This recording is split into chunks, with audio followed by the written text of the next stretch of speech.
Welcome to the Expedition to Try podcast and YouTube channel. My name's Bryce. We have no idea what's going on in our lives. We're assuming you don't either. So let's try and figure it out together. This is another kid I met at a party. His name's, do you go by Perry or Pericles? I go, in this context, let's go with Pericles. Pericles? Oh boy. Or we can go with Perry, that's shorter, honestly. Pericles, how did your parents choose that? Let's start with that. yeah. How did they choose it? They didn't know to name me. So the doctor that delivered me, my dad's Greek, so the doctor that delivered me was also Greek. And she suggested Pericles, and my mom liked it, and so that's what happened. Interesting. Yeah. So you chose Perry for yourself? Young? No, Perry was kind of just the standard nickname for Pericles. I've never met anyone named Pericles. I haven't either, to be honest with you. That's pretty good. I don't meet a lot of people named Bryce either. So that's true. More rare names. So you can introduce yourself. Tell us a little about yourself, like cool. Name. Well, obviously we got your name, like where you go to school, what you're studying, all that, what year. Yeah, I'm Pericles once again. I'm a PPL major, so philosophy, politics, and law at Binghamton University. What else about me? I went to school before this to a performing arts high school, LaGuardia. I was a cellist there for a number of years. Did a lot of musicals. I was in all the musicals actually, and a couple operas actually. Wow, it was a good time. Yeah. So what year are you? I'm a sophomore. Okay. Second semester. I'm learning everything about you as everyone else is too. I know nothing about you. I talked to you for like 10 minutes. Yeah, But okay, cool. So what PPL? I know a couple people in PPL. Why'd you choose that? Why did I choose that? So I came here thinking I was going to be a bio major, so not doing bio was step one. Yeah. I'm not good at chemistry. I don't really like biology. I definitely don't like it enough for the minimal that they paid in the end. Yeah, that probably would have been a bad idea. I was a bio major, so I know what you would have gotten yourself into. And if you don't like it, then it's not worth it at all. Yeah, I appreciate that. Yeah, So I was changed away from that, and I was taking a lot of elective classes to begin with, just stuff I was interested in.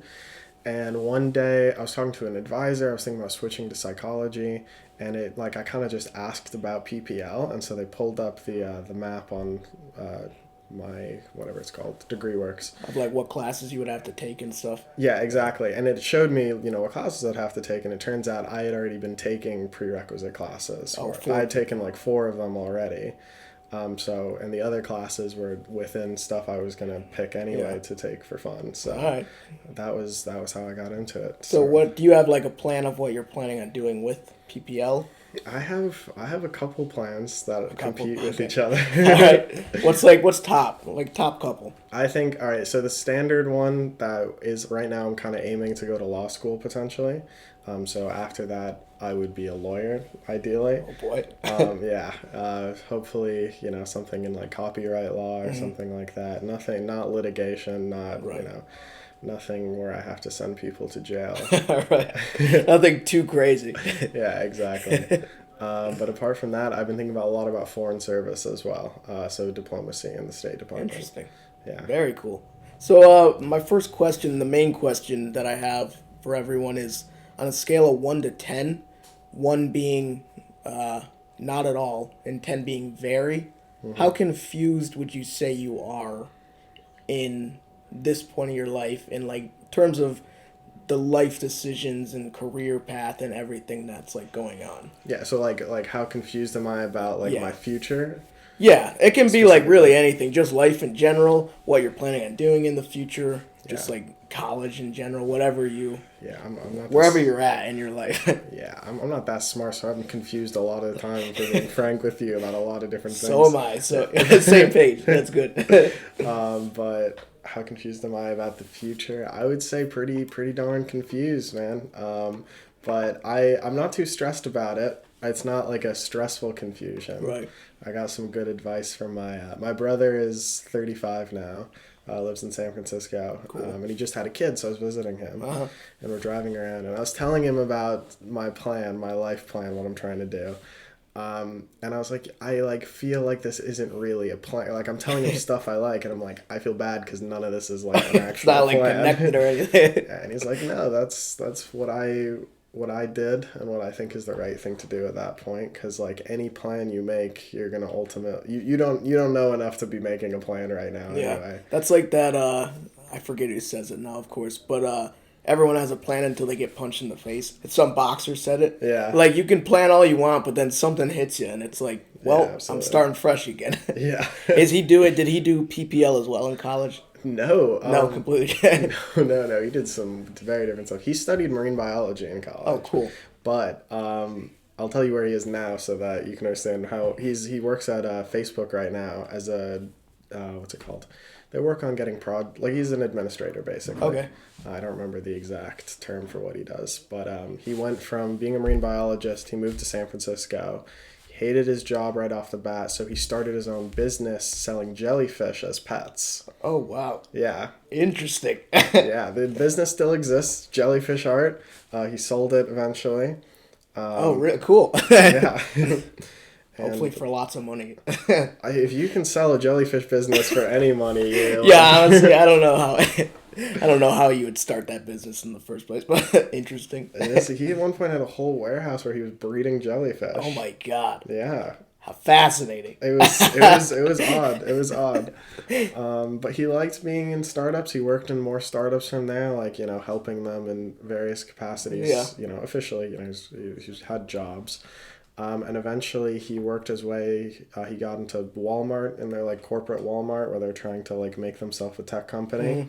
And then from there he got a job at Facebook, which is where he works now. That's wild. That's so different from starting at marine biology and starting your own business. Like those two things make sense. Yeah. But then as soon I get like the startups and everything, that's really interesting. I could see myself doing something like that because I don't plan on doing anything with bio. Right. Yeah. I decided that like junior year that I didn't want to keep doing it, but I finished my degree and then decided to do kind of my own thing. Mm-hmm. Very interesting. So you're kind of going with the flow with everything. You're not trying to plan too far in advance because you know that things are going to change. Yeah, absolutely. I'm trying to like aim myself. There are particular things about qualities of my life that I would like. Yeah. Like I would like, enough money to be able to, support myself. I would like a good work-life balance. I don't want to be doing anything illegal. Probably a good thing, yeah. Because if you just hear the first two things, you think drug dealer immediately. Yeah. Like, why am I here? But no, I want to, if I can do good, that would be ideal as well. Very cool. That's a good way to do it, I would say. Don't go into it like solely for money or anything. That's what so many people do. Like, oh, let's go into this major because they make bank, even though I fucking hate it. It's like, why are you doing this to yourself? That's true. All right, cool. So the second question I had was, if money wasn't an issue, so you didn't have to worry about making money at all, what would you want to do with most of your time? How would you want to spend most of your time? How do I want to spend most of my time? How do I want to spend on a beach? Let's start with a beach. Nice. Yeah, Greece would be ideal for beaches. I like it there a lot. Maybe a sailboat would be in order. I've actually always wanted to sail around the Indian Ocean, or around the Greek Isles as well. Awesome. Yeah, I've been sailing with my dad for a long time, so that would be a lot of fun if I could just have money. But in terms of like fulfillment, I think there are some startup ideas that I've been thinking about for a long time, and that even now I'm working toward trying to get something done with that I might. Depends on how much money I have. If I have enough money to invest in myself in these startups, absolutely I'd do that. But what if you don't mind my asking, you don't have to tell me. So I won't steal anything, obviously. But like, what are some of your ideas for startups? What are they like in the like line of? Yeah, are they PPL or? Yeah, I'm flattered you would think off the bat I have something worth stealing. I don't. Who knows? Yeah, what was the thing I was thinking about recently was this started when like Bitcoin was a really big deal. I hate saying Bitcoin out loud because I like hear it. And but I had heard about it before from my brother, like when it was first created. Yeah. And I had kind of looked into the technology back then. And what interested me when it all came back was learning about how smart contracts work, which is essentially embedding code into this distributed system so that it's more than just a currency. It's almost like distributed servers that are essentially like, I wouldn't say unhackable, but they're more secure than normal. Right. And so I was trying to think, is there some problem that can easily be fixed with this? And I went through a few iterations, but something that I think is important is in healthcare, for instance. There's a lot of data about you that you... Oh, yeah. Yeah, there's a lot of stuff. Basically everything. Yeah, there's a shitload. And you don't own it, and it's Yeah. not well managed. Hospitals don't really have... for a lot of different reasons, can't just uproot their entire infrastructure because as nice as it would be in the long term, in the short term they'd probably kill a few people. So that was something I've been thinking about. Can you use these smart contracts to create a way of storing universally medical data? And also this way, if you go from different hospitals to hospital, you'd have a way of transferring it. Transferring that securely. Yeah, and then it turns out someone's already come up with this idea. Yeah, but that's Damn. okay because there's more to this idea.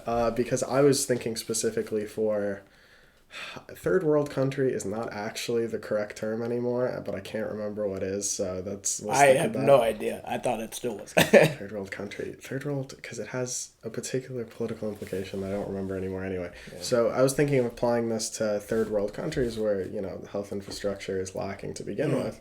And this would provide a means, it's not like they can have servers in, part of war-torn areas of... So this would provide a way to provide a distributed system, to provide healthcare potentially. And it may also be able to anonymize the data enough that if people own their own data, they actually, this is going to sound a little weird at first, but they would have the opportunity to sell it if they wanted to. Okay. Because places like the World Health Organization spend millions of dollars tracking diseases throughout, throughout Africa primarily. There's a lot of... if they had an opportunity to sell small parts of this data, they would get some money, and the World Health Organization would be able to track the progression of diseases more accurately throughout the world. They could also choose not to and keep their stuff more secure than it would have been originally. But it's their choice now. Right, exactly. They have the opportunity to do it. Like selling your advertising data, except... Yeah, a little more personal. So I definitely can't take either of those ideas. I don't know how to do any of that. Do you know how to code? I know some very basic I know enough programming to read about the conceptual stuff that's going on. But at this point, I thought about trying to learn how to code better. And at this point, it progresses so quickly, and it's already at such a level that I would prefer to come up with these ideas and then to work with someone who knows how to do it already. Anyway, I was gonna say, because did you take a coding class in high school? Because that's what I did. That's my only introduction into coding. I was awful at it. Yeah, a lot of people are. But my other friend studied computer science in college. And I don't know how he does anything. He made his own video game machine. Oh yeah. I don't know how. Damn, that's it doesn't make any sense. I tried learning it on. Have you ever heard of there's some Code Academy. That's what I used to learn. I started learning on that, and I just gave up because I didn't see myself doing anything with it. Yeah. But I think it is actually really helpful to know some form of code. Yeah. In some form. Especially if you're trying to do something like that. You could at least get it started and then work with someone else to continue it, I guess. Yeah, that's true. It helps to at least understand enough to know some of the conceptual stuff. Yeah. I also took a computer science class in high school, which kind of gave you a brief overview of how generally things work. And it's super interesting. Now, the other issue I have with learning programming is I think that quantum computers are so close. I don't even know what that is. Quantum computer, yeah. It's a new architecture of a computer wherein you would be able to do a lot more, a lot faster. But the way in which it works is completely different from a typical computer, and as a result, I suspect a lot of the code is going to change for a lot of different things. Probably. Yeah, drastically, yeah. How could anything be faster than it already is? That's wild to me. Yeah, well, because in the very basic part of computer, it's, the 1 and 0. Yeah. That comes from a transistor, basically a little switch that either is on or off. Okay. Now, you can make these smaller and smaller. We've made them about as small as you can. So they flip faster, basically? So you can fit more of them onto a board. Oh, okay. What happens is at a certain point, and there's also issues with heat and lots of other stuff that I don't understand.